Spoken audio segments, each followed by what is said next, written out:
Cosmogonie des Rose-Croix. Ou christianisme mystique. Traité élémentaire sur l'évolution passée de l'homme, sa constitution présente et son développement futur.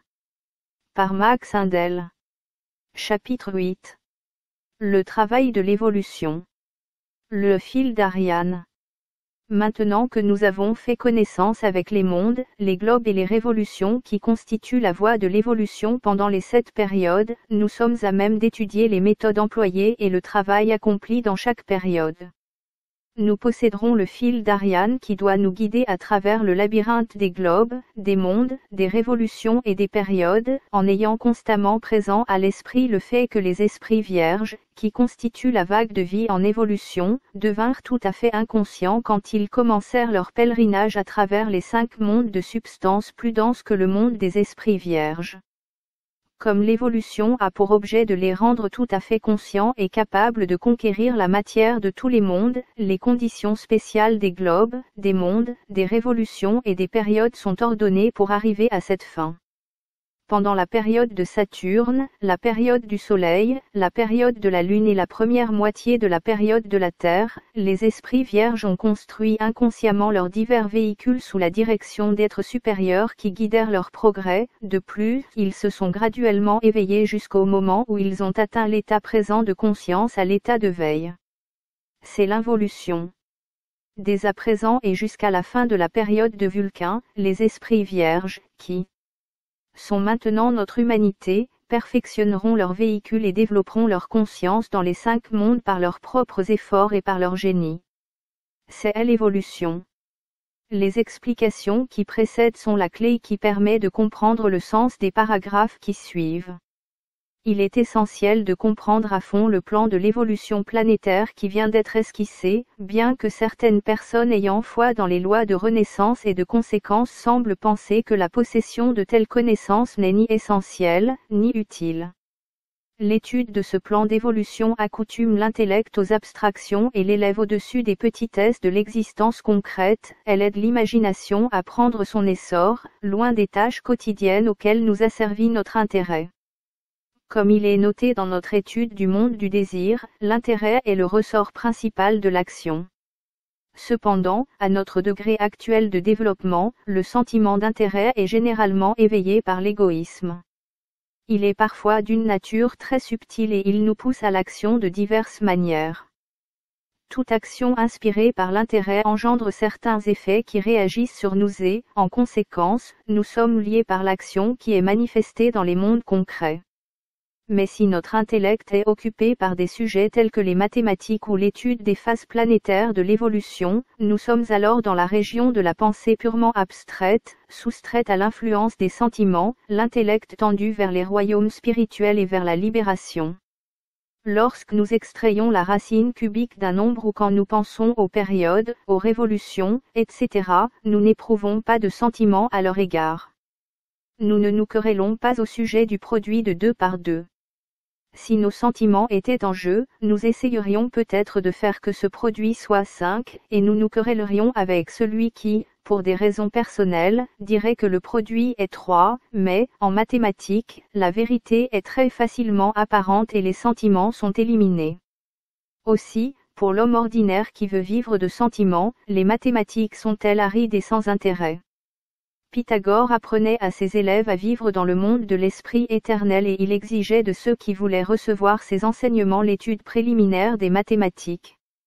L'intellect qui peut comprendre les mathématiques est au-dessus de l'ordinaire et peut s'élever jusqu'au monde de l'esprit, parce qu'il n'est pas entravé dans le monde des sentiments et du désir.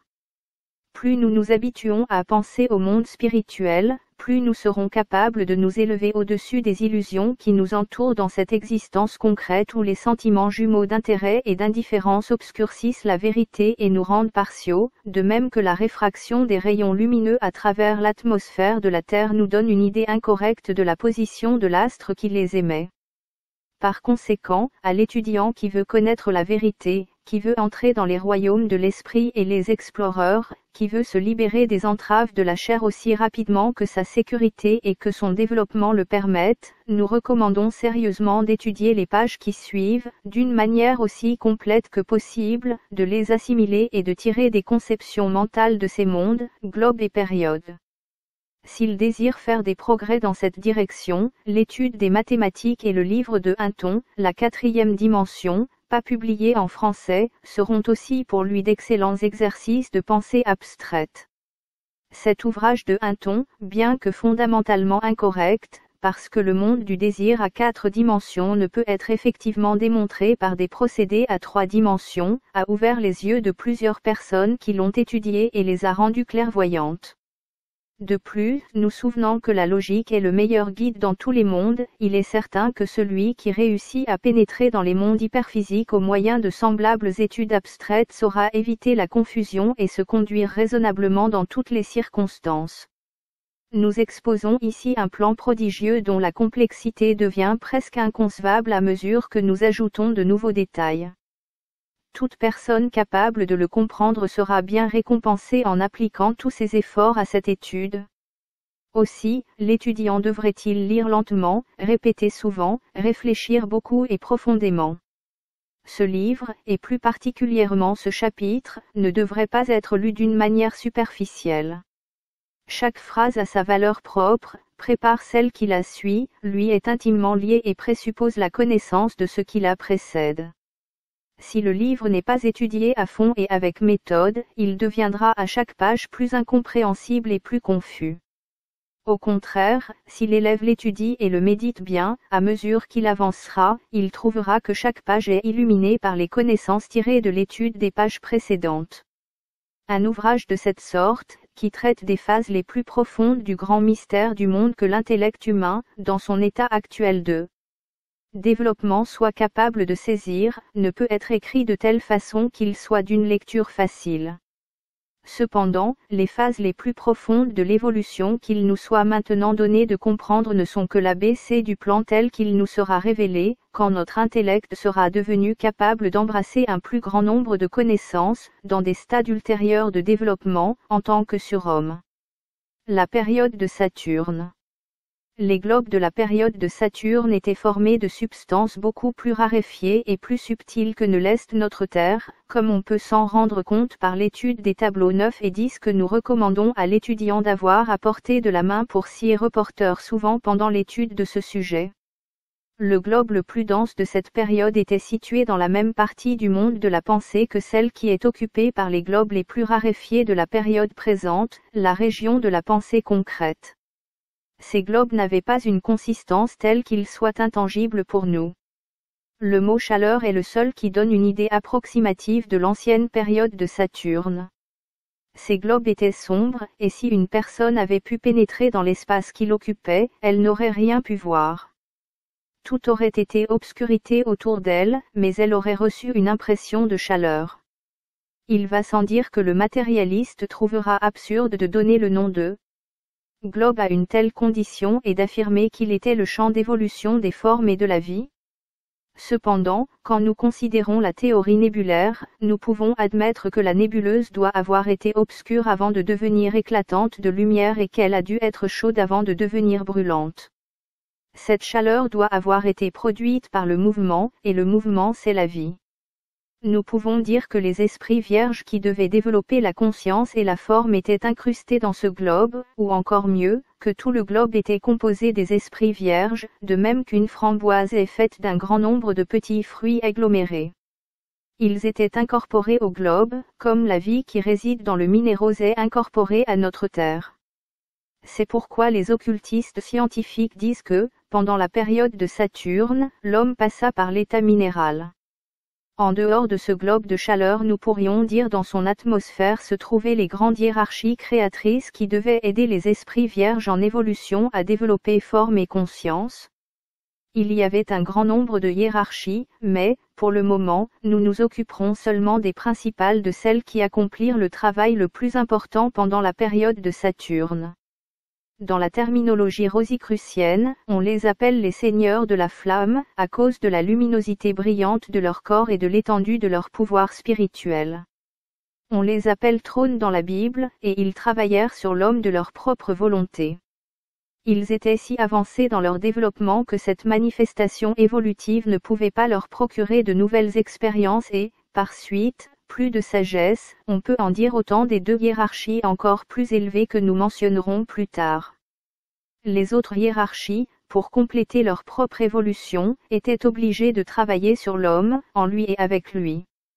Les seigneurs de la flamme se trouvaient en dehors du globe sombre de Saturne, et leur corps émettait une forte lumière. Ils projetaient pour ainsi dire leur image sur la surface de ce globe, qui était si peu impressionnable qu'il réfléchissait d'une manière multiple ou comme un écho tout ce qui venait en contact avec lui et renvoyait les images multipliées. Telle est la signification du mythe grec de Saturne détruisant ses enfants.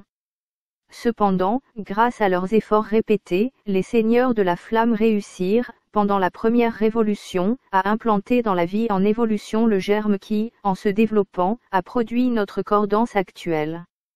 Ce germe fut quelque peu développé dans la suite des 6 premières révolutions et reçut le pouvoir de former les organes des sens, et particulièrement l'oreille.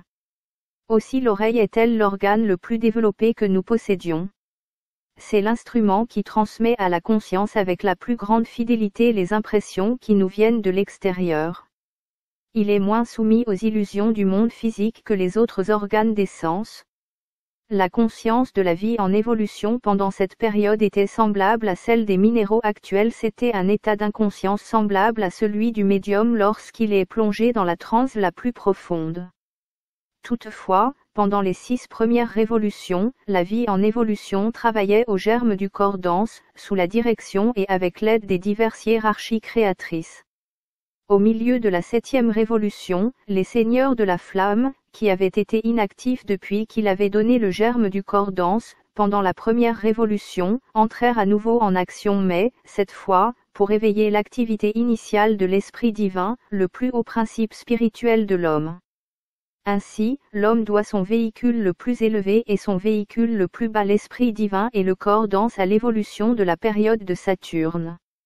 Les seigneurs de la flamme l'aidèrent, de leur propre gré, à la manifestation de ces véhicules, sans y être aucunement obligés. Le travail des différentes hiérarchies créatrices ne commence pas sur le globe A, au début d'une période ou d'une révolution. Il commence au milieu d'une révolution, croît en importance et atteint sa plus grande efficacité au milieu de la nuit cosmique qui prend place entre chaque révolution et aussi entre chaque période. Alors, cette activité décroît graduellement, en même temps que la vague de vie poursuit son cours jusqu'au milieu de la prochaine révolution. Ainsi, le travail des seigneurs de la flamme, en éveillant le germe de la conscience, fut spécialement actif et efficace pendant la période de repos, entre la période de Saturne et la période du Soleil. Nous répétons qu'une nuit cosmique ne doit pas être considérée comme étant une période d'inactivité, ce n'est pas une condition d'existence inerte. Elle est comparable, comme activité, à la vie céleste de l'homme entre 2 incarnations successives. Il en est de même de la mort de tous les globes d'une période. Elle marque la fin de la manifestation objective, fin qui permet le déploiement d'autant plus grand d'une activité subjective. La meilleure manière dont on puisse se faire une idée de la nature de cette activité subjective est d'observer ce qui se passe lorsqu'un fruit mûr est enfoui dans le sol. Il commence à fermenter et à se désagréger, mais, de ce chaos sort une nouvelle plante qui jette sa pousse vers l'air et la lumière. De même, à la fin d'une période, tout est dissous en un mélange chaotique qu'il semble impossible de remettre en ordre. Cependant, au moment voulu, les globes d'une nouvelle période sont formés et préparés pour servir de monde porteur d'hommes. Sur ces mondes, la vie en évolution est transférée des 5 globes obscurs sur lesquels elle passe pendant la nuit cosmique, pour commencer les activités d'un nouveau jour créateur, dans un milieu différent, préparé et formé pendant les activités de la nuit cosmique. De même que les forces de la fermentation qui sont actives dans le fruit stimulent la graine et fertilisent le sol dans lequel elle croît, les seigneurs de la flamme stimulèrent le germe de l'esprit divin, spécialement pendant la nuit cosmique, entre la période de Saturne et la période du Soleil, et continuèrent leur activité jusqu'au milieu de la première révolution de la période du Soleil. Récapitulation. Avant que l'activité d'une période quelconque puisse commencer, il y a une récapitulation de tout ce qui l'a précédé. En raison du chemin en spirale de l'évolution, cette récapitulation se fait chaque fois sur une échelle supérieure au degré de développement dont elle est la répétition. Nous en verrons la nécessité quand nous décrirons le travail réel de récapitulation. La première révolution de toute période est une récapitulation du travail accompli sur le corps dense pendant la période de Saturne et elle est appelée par les Rosicruciens la révolution de Saturne. La seconde période est la période du Soleil et, par conséquent, la deuxième révolution de toute période qui suit la période du Soleil sera la révolution du Soleil. La troisième période est la période de la Lune. Par suite, la troisième révolution de toute période ultérieure sera la récapitulation du travail accompli pendant la période de la Lune, et elle est appelée la révolution de la Lune. Le travail propre d'une période ne commence pas avant que les révolutions récapitulatives n'aient eu lieu. Par exemple, dans la période de la Terre actuelle, nous sommes passés par 3 révolutions et demie. Cela veut dire que, dans la première révolution ou révolution de Saturne de la période de la Terre, le travail de la période de Saturne fut récapitulé, mais sur une échelle plus élevée. Pendant la deuxième révolution ou révolution du Soleil, le travail de la période du Soleil fut récapitulé. Dans la troisième révolution ou révolution de la Lune, le travail de la période de la Lune fut répété, et c'est seulement dans la quatrième révolution, la révolution actuelle, que commença le véritable travail de la période de la Terre. Dans la dernière des 7 périodes, la période de Vulcain, ce ne sera que dans la dernière révolution que le travail véritablement assigné à cette période sera effectué. Dans les 6 révolutions précédentes, le travail des 6 périodes précédentes sera récapitulé. De plus, et ceci aidera particulièrement la mémoire de l'étudiant, la révolution de Saturne de chaque période est toujours affectée au développement de quelques nouvelles caractéristiques du corps dense, parce que la construction de ce corps fut commencée dans une première révolution, et toute 7e révolution ou révolution de Vulcain a pour travail particulier quelque activité touchant l'esprit divin, parce que son évolution commença dans une 7e révolution. Nous verrons de la même manière qu'il y a une relation entre les différentes révolutions et tous les véhicules de l'homme. La période du Soleil.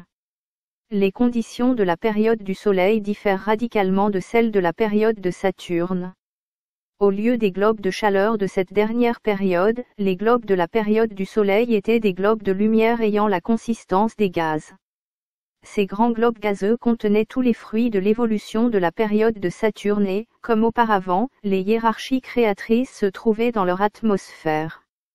Ces globes, au lieu d'avoir, comme pendant la période de Saturne, une propriété de réverbération, de réflexion, avaient celle d'absorber et d'utiliser toutes les images et tous les sons qui étaient projetés contre leur surface. Ils étaient, pour ainsi dire, doués de perception. La Terre ne paraît pas avoir cette faculté, et un matérialiste se moquerait d'une telle idée. Cependant, l'occultiste sait que la Terre est consciente de tout ce qui se passe à sa surface et dans ses entrailles. Le globe plus léger de la période du Soleil était beaucoup plus sensitif que la Terre, parce qu'il n'était pas limité par des conditions aussi rigoureuses de matérialité que notre globe actuel. Il va sans dire que la vie était différente parce que les formes que nous connaissons n'auraient pu exister à sa surface. Mais la vie peut aussi bien, et même mieux trouver son expression dans des formes composées de gaz lumineux que dans des formes composées avec la matière chimique dense, telles que les formes actuelles des minéraux, des plantes, des animaux et de l'homme. Quand la vie en évolution parut sur le globe à de la première révolution ou révolution de Saturne de la période du Soleil, elle était encore guidée par les seigneurs de la flamme qui, au milieu de la dernière révolution de la période de Saturne, éveillèrent dans l'homme le germe de l'esprit divin. Ils avaient donné, auparavant, le germe du corps dense et, dans la première moitié de la révolution de Saturne de la période du Soleil, ils y apportèrent quelques améliorations.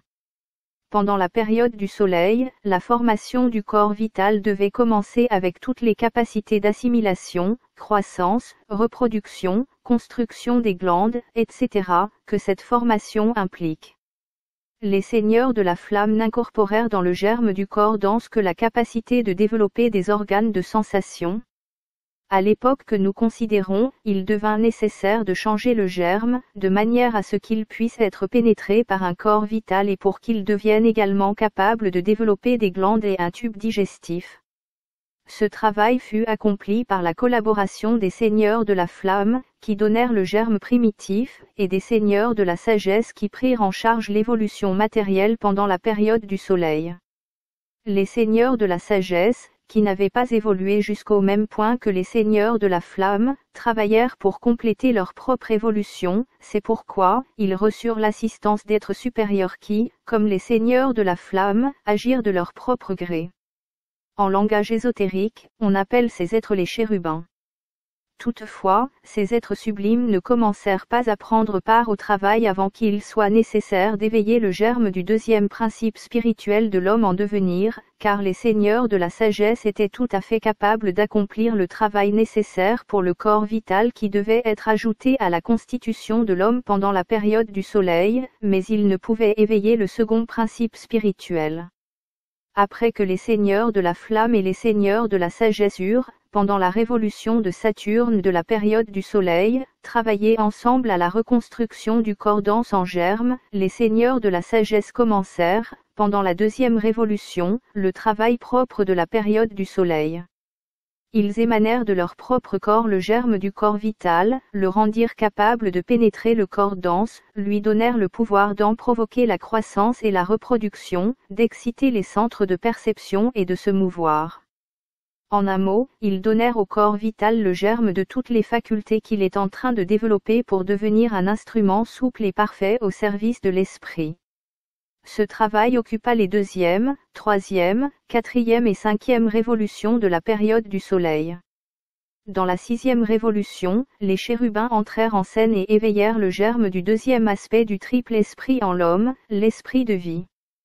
Pendant la septième et dernière révolution, le germe nouvellement éveillé de l'esprit de vie fut uni au germe de l'esprit divin auquel une certaine somme de travail fut aussi consacrée.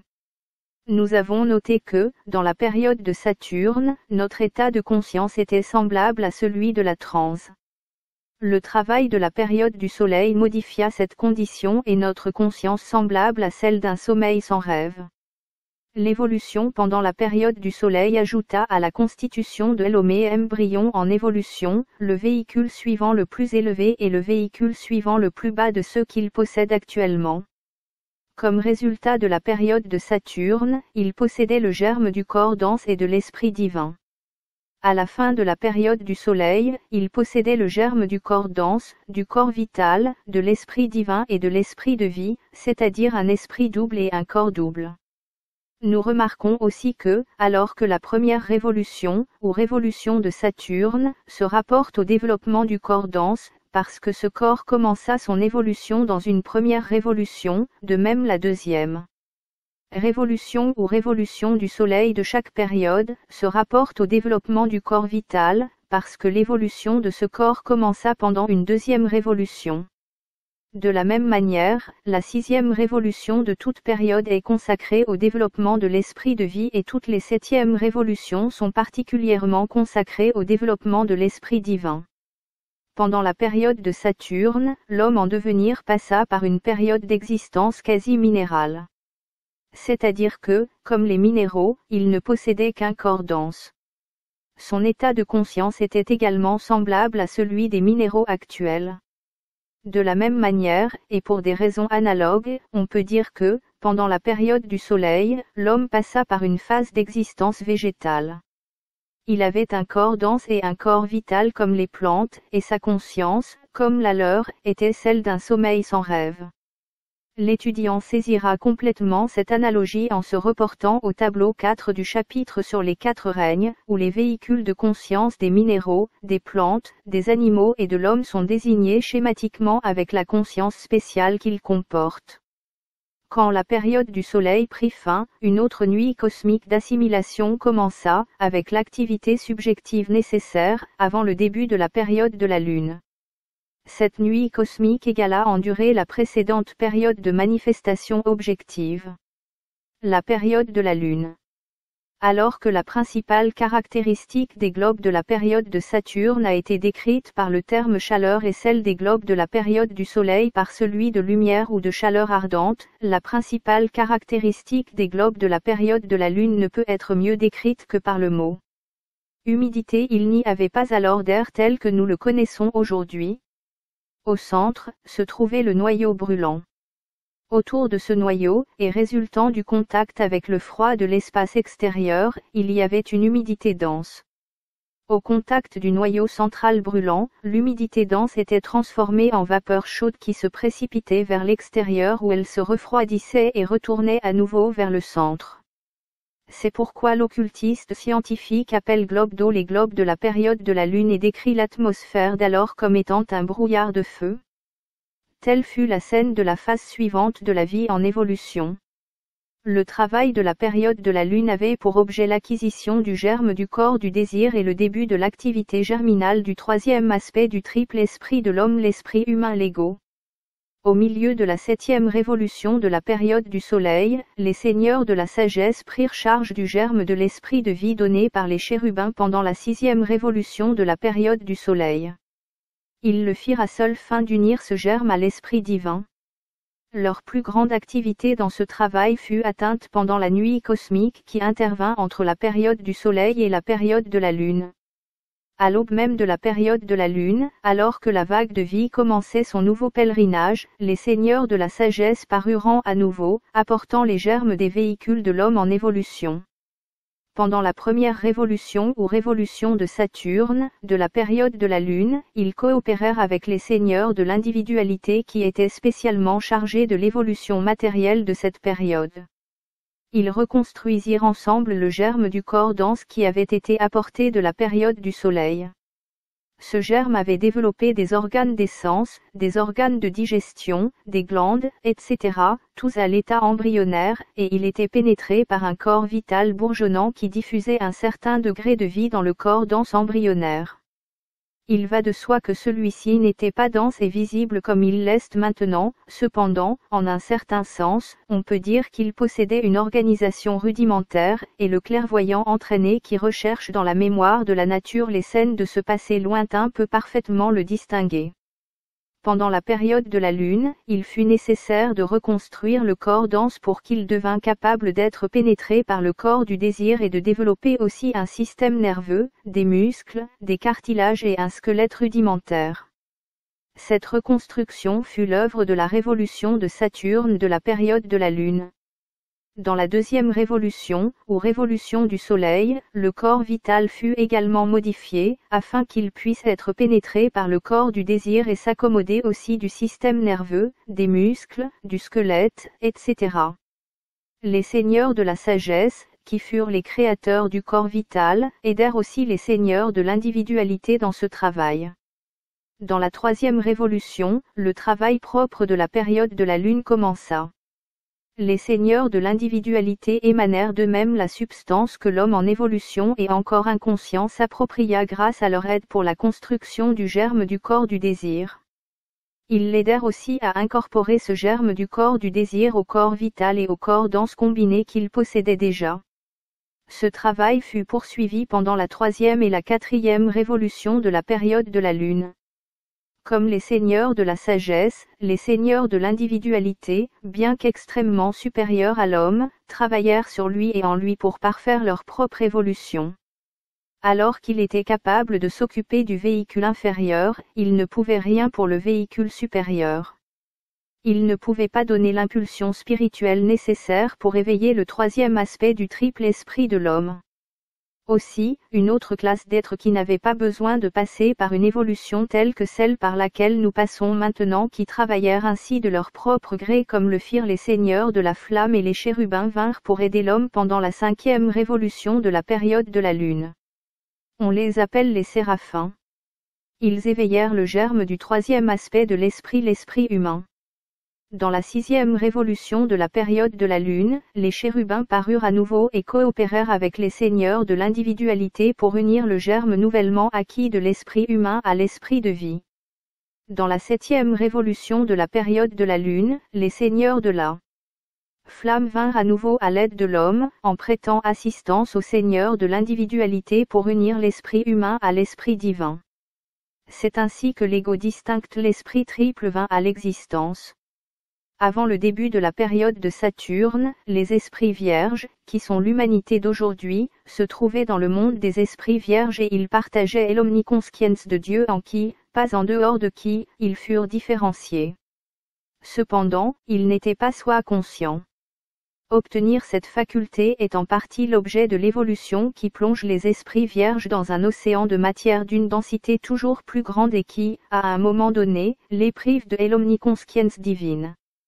Ainsi pendant la période de Saturne, les esprits étaient immergés dans le monde de l'esprit divin et revêtus d'un voile extrêmement ténu de substance de ce monde, substance qu'ils arrivèrent à pénétrer partiellement avec l'aide des seigneurs de la flamme.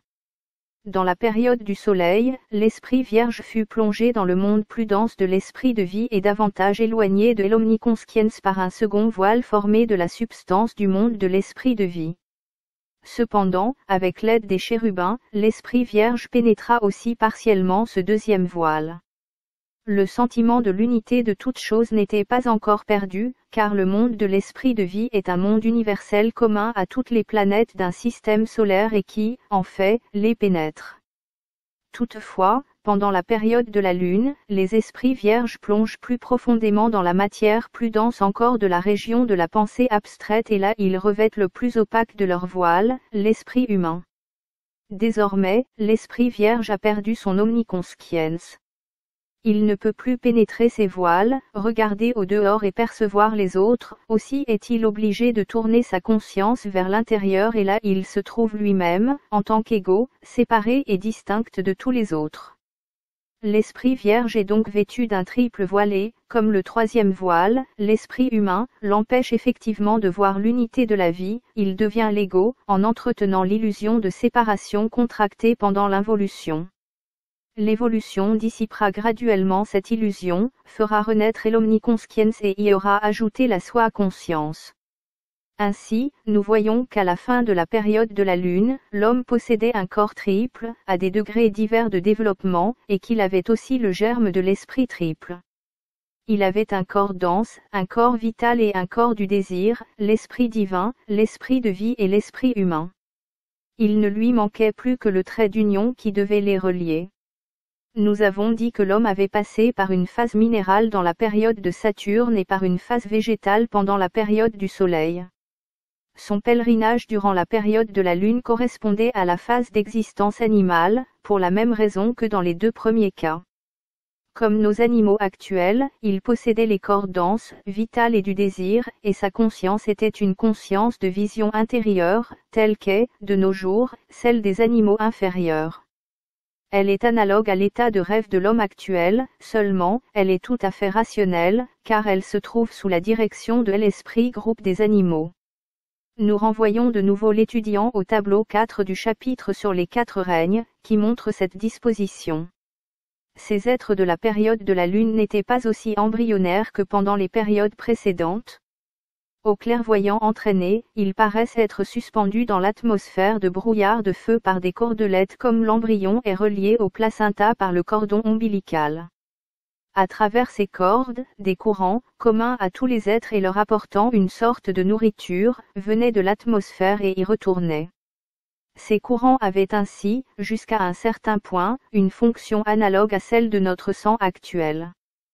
Toutefois, nous nous servons du mot sang, en parlant de ces courants, simplement pour suggérer une analogie, car les êtres de la période de la Lune ne possédaient rien qui ressemble à notre sang rouge qui est une des acquisitions les plus récentes de l'homme.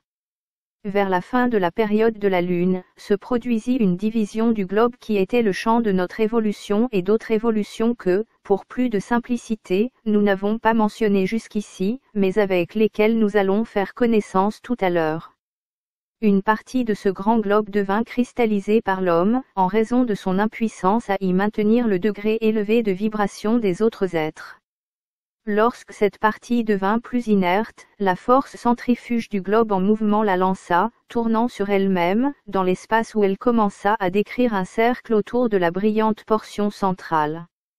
La raison spirituelle qui provoque l'élimination de cristallisation semblable est que, sur un tel globe, les êtres supérieurs ont besoin pour leur évolution des vibrations extrêmement rapides du feu. Ils sont gênés par la condensation, bien que celle-ci soit nécessaire à l'évolution d'autres êtres moins avancés qui exigent des vibrations moins rapides. Aussi, lorsqu'une partie du globe a été cristallisée au détriment des autres par un groupe d'êtres en évolution, cette partie est lancée dans l'espace exactement à la distance voulue de la masse centrale, de sorte qu'elle tourne comme un satellite autour de la planète principale. Les vibrations de chaleur qui le frappent ont la rapidité et la force convenant aux besoins particuliers des êtres qui évoluent sur ce satellite. Naturellement, la loi de gravitation explique ce phénomène d'une manière tout à fait satisfaisante au point de vue physique. Mais, il y a toujours une cause plus profonde qui fournit une explication plus complète et que nous découvrirons si nous considérons le côté spirituel des choses. De même qu'une action physique n'est que la manifestation visible de la pensée invisible qui doit la précéder, de même le lancement d'une planète hors d'un soleil central est simplement l'effet visible et inévitable de conditions spirituelles invisibles. La planète plus petite qui fut lancée dans l'espace pendant la période de la Lune se condensa d'une manière relativement rapide et fut le champ de notre évolution jusqu'à la fin de cette période.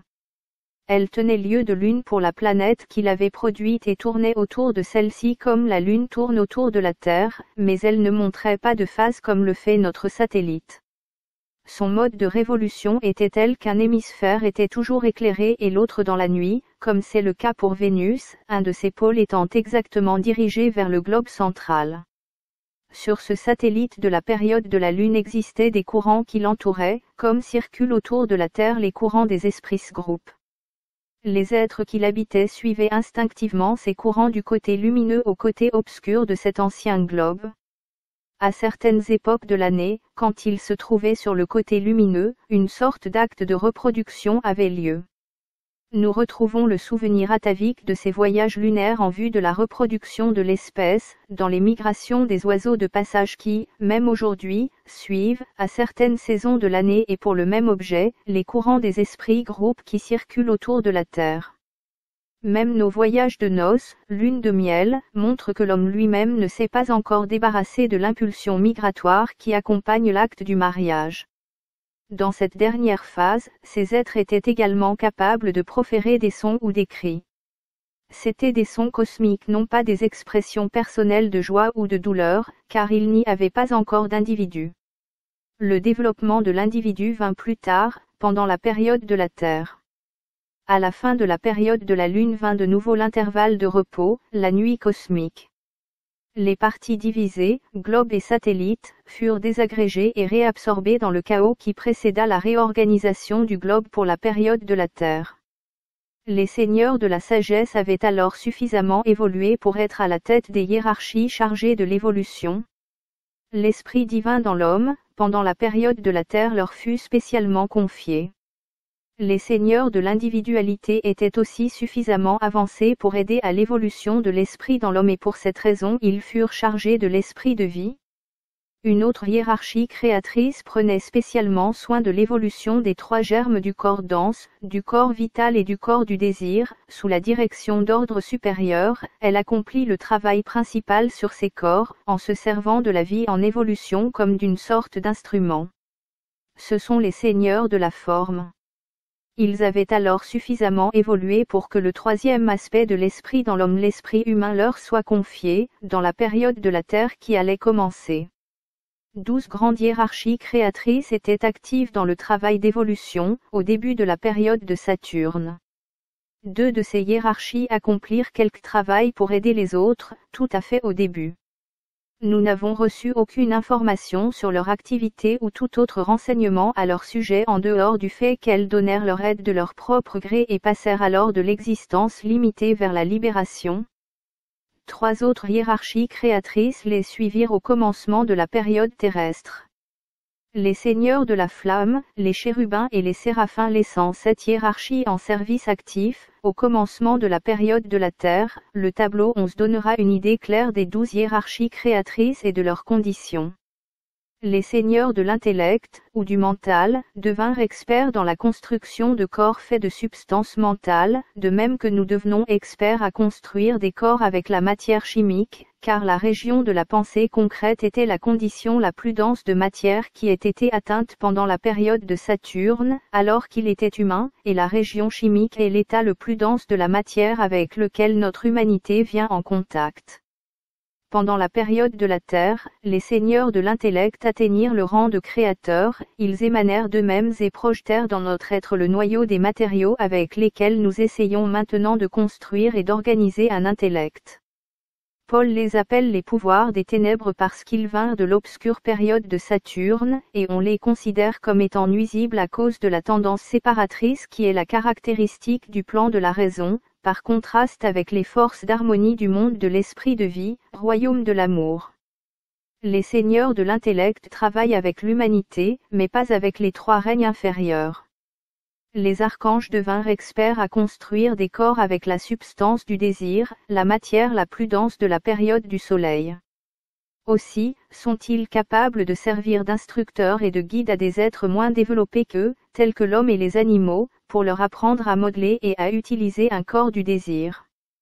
Les anges sont passés maîtres dans la construction d'un corps vital, car, dans la période de la Lune, alors qu'il était humain, l'éther était la condition la plus dense de la matière. En raison de cette capacité, ils sont réellement les instructeurs de l'homme, des animaux et des plantes, en ce qui concerne les fonctions vitales, reproduction, nutrition, etc.